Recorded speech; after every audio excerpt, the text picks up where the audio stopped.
Hello everyone, Romy here. I'm trying out this video for a bit because I've seen videos like these on YouTube and these really inspired me, so I'm trying one myself. So what I want to talk about is about my mental health, especially how bad it's been and how much I feel ashamed because it feels like my mental health ruins a lot. In 2012, I got diagnosed with autism, and autism definitely has made my life a lot more difficult, especially in social interactions, or better said, the lack thereof. I felt suicidal since I was 7 years old. I also had urges to hurt myself in various ways, and the older I got, the worse the thoughts became. I wasn't so focused on it, and more in just trying to be a good student. When I turned 11, I started getting thoughts of having a mismatched sex. I thought to myself, am I really a boy? Because I'm not so sure. Or, is it normal if I would be happier as a woman than as a man? I was very scared of telling anyone and honestly thought that this was just a part of male puberty. So I repressed it as long as I could. When I turned 16, I got so bad that my mental struggles started to have a serious impact on my performance as a student. I often forgot assignments, didn't show up at presentations, and handed in barely finished homework. I felt like a wreck. It was only back then that I didn't know what was wrong with me. After the year 2024, I made one of the first attempts on my life. I couldn't live with these feelings, and felt like they would just get worse the longer I lived. I got forced into a psychiatric institution for 2 weeks. I knew that if I still showed signs of feeling bad, I would have to stay longer, and I hated it there. So I acted and masked like as if I was feeling better, and they believed me. They released me after staying 15 days. I also just didn't want to miss out on school and graduate, because I was also just really wanting to make my dad feel happy and not disappoint him. When the summer vacation of 2024 arrived, I felt really exhausted from exams, and I wanted to find rest in playing video games and just watching YouTube videos. I liked using images of characters that looked feminine in my profile picture online. Rivet from Ratchet and Clank and Astolfo from that one anime. I still saw myself as a man back then, but that wasn't for long. My repressed thoughts returned, those that I had back from when I was 11. I think my mental capacity to hide them got so bad that I just couldn't take it anymore, and decided to confront them. I became friends with trans people online. I really liked spending time with them. They were really sweet and liked talking to me. One of them asked what gender I was. I was unsure, so I replied with, I'm trans, but I'm still doubting it. Doubting my gender got so frequent that I really wanted to know why this was the case. Because I've had these feelings ever since I got into puberty.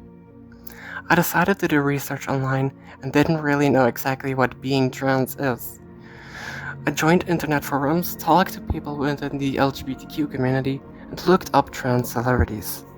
I started looking at memes representing trans women, and then I realized what might have caused all this. The memes literally spoke to me, personally. They felt so relatable. The more I looked at them, the more I got scared about how perfectly they match my feelings. It's as if the people who made these memes have been inside my head, monitoring my thoughts. Everything was so terrifyingly accurate. Eventually my egg finally cracked. I realized that I was a woman, trapped in this male-assigned body as prison. All these feelings I've repressed, while not even being aware of them, got to me all at once. It overwhelmed me.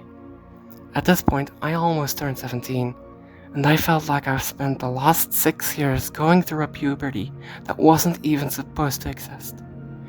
I felt betrayed and beat myself up for repressing these feelings, which I sometimes still do to this day. I got myself together and started coming out. The first people I came out to were these two really sweet classmates. They were both girls and said that they accept me as who I am and want to be there for me if I'm feeling bad. I came out to my mother that same day. I cried when telling her, and she hugged me tightly when saying, I'm sorry, I'll try my absolute best to help you, and I accept you. I'll call you my daughter, and the rest will follow.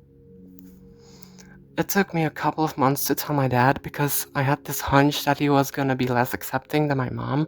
To be honest, men are just less accepting than women. According to me, it just feels like that. But I decided to rip the band-aid off. One night after eating pizza, I asked him to have a talk. I came out to him, and he was stunned. I didn't want to make him mad, so I told him that he can take his time to process this.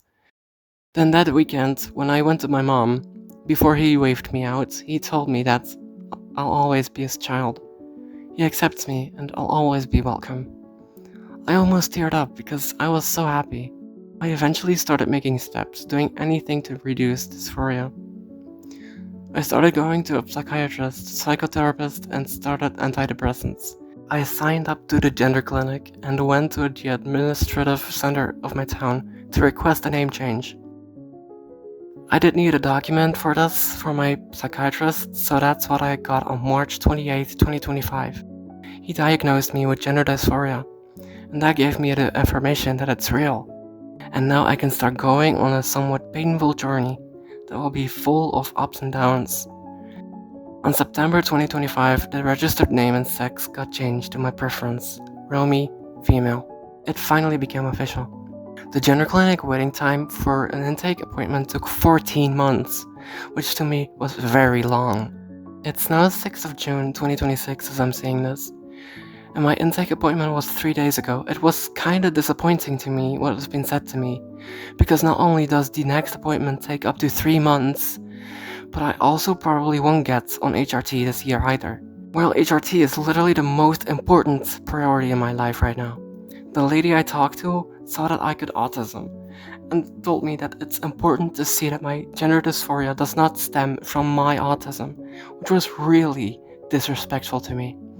So I hope that the next appointment, the gender team will understand me more than that social worker during the intake. To this point, I've taken more steps to feel more like myself. I've grown my hair longer, which my mom thinks is really beautiful. I also got earrings for a couple of months now. One of my biggest struggles now is just seeing my own body, having to deal with the feelings that come from seeing what's between my legs, and having body hair that grows pretty quickly. I've been shaving it off for every Wednesday for longer than a year now, and it honestly does help a lot. My facial hair also sucks a lot and makes me a lot less confident, so I have to shave that every 2 days or so. As long as I don't forget doing it, I'll be fine. I need to put more effort in making safety plans for when my thoughts get really dark. Being chronically online exposes me to dangers such as the idealistic female body and influencers whose job is literally to spread that and in their turn make people like me feel only worse about themselves. On September 2025, I started going to college. I chose for an IT program which included a lot of computer science and electronic stuff, partially because I'm really good at Redstone, if I say so myself. Also, programming was involved, which is also really good. Sadly, I did have a lot of dysphoria and social anxiety in college. I felt like a monster and never really fitted in. I loved studying, but I hated having to go outside so much, because I hated that when I did. I would show people only what I look like and not from the inside. There's such a misalignment with how I feel and how I look. The program required me to go to an internship, which already felt really scary because my social anxiety and being trans felt like a huge obstacle. I worked in a retail store where they would repair phones and PCs, so also a technical service. I felt like I did good, despite being really shy and just looking like a loser. There wasn't an evaluation within my internship, so there was no way of seeing if I was doing good or not. So after the internship, when I received my report, I felt completely betrayed, and also heavily insulted by the coordinators. They wrote in the report that I was very restrained, too autistic, weird, and didn't show any initiative at all. What was I supposed to do? They gave me an F on the internship, and so I would also fail my year. So what I decided instead is just leave college as a whole and focus on my mental health instead. They can go suck my unfortunately male appendage. I'm planning to go on a sabbatical year, just doing what I do best: music, playing video games, and resting. My mom wants to help me on finding a place to work, because I eventually do want to get back into a routine and earning money from not being unemployed. This is just a thing that isn't my top priority right now. I just want to get better in mental health. Health always comes first. As of writing this, it's almost exams, and since I haven't attended class, it's gonna be weird coming back. I'm legally required to still attend the exams, so I can just hand them in with my name, just blank for the rest. My dad told me that I need to do that after I told him about dropping out of college. It took me a lot of courage to tell him because I was really scared of telling him. In my message, I told him that I really just wanted to try my best, but I'm mentally just not fit enough to do college. And I'm glad he accepted it. Dysphoria-wise, it's a lot of needing to properly gauge how bad it is because I can get any small trigger and completely spiral down. Recently, I met this girl online. I met her on Instagram, and she was in love with me, and still is. We talked, and eventually she asked if I want to try being in a relationship with her. I accepted her offer. Having autism in this really is a roadblock because it often messes with the concept of love and the concept of deserving love. My dysphoria makes me unable to completely accept compliments, and in general, I just feel like a fish out of water being in a relationship. I'm not used to it at all, but I want to keep trying, not only for my girlfriend, but also for myself. Sometimes when I look in a mirror, I just almost disassociate. I feel so ashamed of my body at times that I just don't want anyone to see it, not even my own mother. And returning to the concept of working out better safely plans, I still have moments where I want to end it all. Having to wait for an appointment at the gender clinic to finally start HRT feels like waiting for eternity. It sometimes feels so hopeless. I can't properly go out in public because I don't have a body I want. I wish that I could just be a ghost, an entity. I do have parts where I think I look pretty okay, like my hair, my eyes, my jawline. But when I get confronted with parts like my legs, my hips, my ribcage, my shoulders, my forehead, or my private parts, I completely cramp up into a little ball and wish I could just be invisible. I can enjoy things in life, but it feels like dysphoria often overshadows that. I'm not who I look like. I don't look like who I am. Sometimes I think about the button concept, that if there was a button that could instantly fix all of these problems and could make me a cis girl and prettier, I would press it without a doubt. I think it's a good example of how badly I just want to feel better. Is that too much to ask? In the position I am in right now, the only thing I need to trust is time. I need to trust in time making me slowly, preferably quickly, bring me to things I want, because living as something I don't want to be feels depressing and makes me want to rather end my life instead. But as I'm telling this, I'm feeling pretty okay, so as long as I don't feel worse, I'll be okay. I need to believe in myself because I always forget how strong I really am. I need to understand that all these changes take time and sheer will. It's just sometimes too difficult living like this. It will get better, just not today, not next week, but eventually.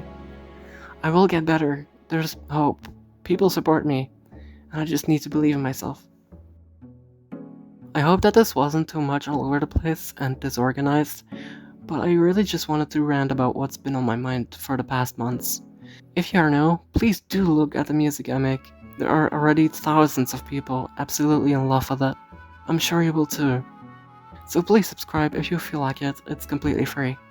Okay, I'll really go now. Stay strong, be yourself, and most importantly, talk to those that support you. Bye bye.